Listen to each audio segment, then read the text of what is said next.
Terima kasih Anda masih bersama kami di Sapa Indonesia Malam. Saya Cynthia Rompas. Saudara, vonis hukuman yang dijatuhkan kepada terdakwa korupsi timah Harvey Muiz menimbulkan polemik di masyarakat.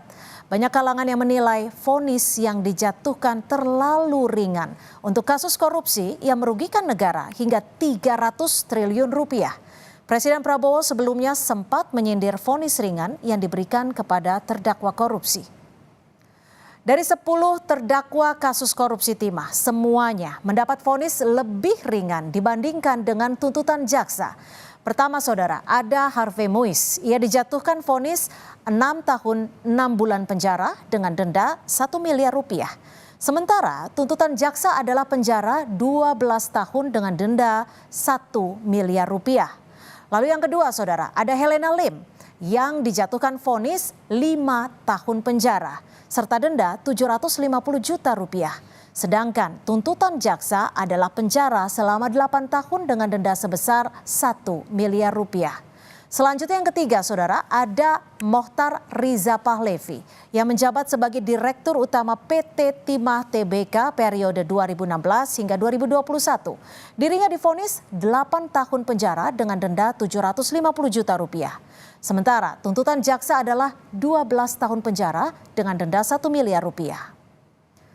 Kasus korupsi timah belakangan ini menjadi sorotan karena menyebabkan kerugian negara tidak tanggung-tanggung sebesar 300 triliun rupiah, termasuk kerusakan lingkungan. Angka ini menempatkan kasus timah menjadi kasus korupsi dengan kerugian negara terbesar di Indonesia.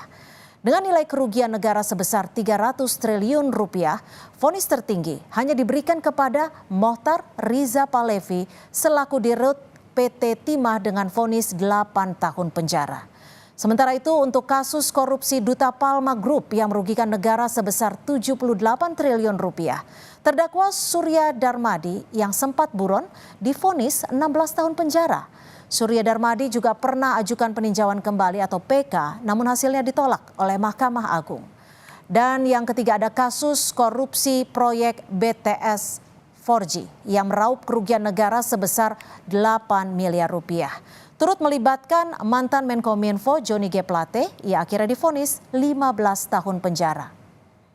Dengan perbandingan antara kerugian negara dan vonis yang diberikan kepada terdakwa korupsi tersebut, apakah bisa dianggap adil bagi masyarakat dan negara?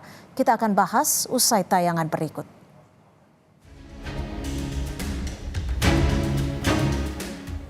Vonis ringan terhadap koruptor disoroti Presiden Prabowo Subianto. Memang Presiden tak menyebut apa saja kasus korupsi yang menurutnya ringan. Namun pernyataan tersebut tak lama berselang setelah Hakim Pengadilan Tipikor memvonis terdakwa kasus korupsi Tata Niaga Timah Harvey Muiz. Di kasus yang merugikan negara hingga 300 triliun rupiah itu, Harvey dihukum 6 tahun 6 bulan. Menurut Prabowo, korupsi yang merugikan negara hingga ratusan triliun seharusnya dihukum hingga 50 tahun. Kalau sudah jelas melanggar, jelas mengakibatkan kerugian triliunan, ya semua unsurlah. Terutama juga hakim-hakim, ya vonisnya jangan terlalu ringan lah.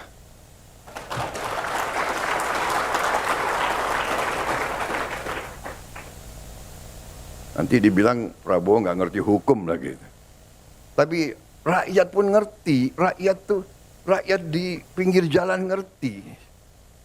Ngerampok triliunan, kalau triliunan, ratusan triliun. Jaksa Agung naik banding nggak? Naik banding ya? Naik banding. Vonisnya ya 50 tahun begitu kira-kira itu.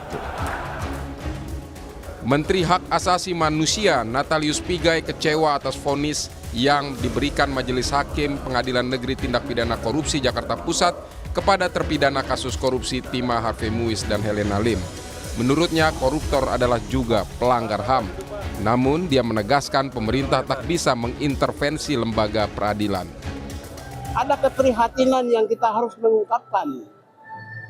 Saya harus menyampaikan ada sebuah keprihatinan ketidakpuasan di publik.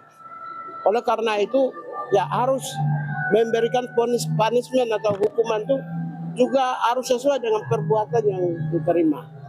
Kami menghormati proses peradilan yang berlangsung dan para hakim yang memutuskan. Tentu kami menghormati ya independensi dan integritas mereka. Dalam kasus timah yang merugikan negara hingga 300 triliun, para terdakwa mendapat vonis lebih ringan dibandingkan dengan tuntutan jaksa. Misalnya Harvey Muiz, ia dijatuhkan vonis 6,5 tahun penjara, sementara tuntutan jaksa adalah penjara 12 tahun. Lalu ada Helena Lim yang dijatuhkan vonis 5 tahun penjara, sedangkan tuntutannya 8 tahun. Riza Pahlevi yang menjabat sebagai Direktur Utama PT Timah Tbk periode 2016-2021 divonis 8 tahun penjara, sementara tuntutan jaksa 12 tahun penjara. Kepala Pusat Penerangan Hukum Kejaksaan Agung Harli Siregar membantah bukti-bukti yang diajukan jaksa dalam kasus korupsi 300 triliun rupiah PT Timah lemah.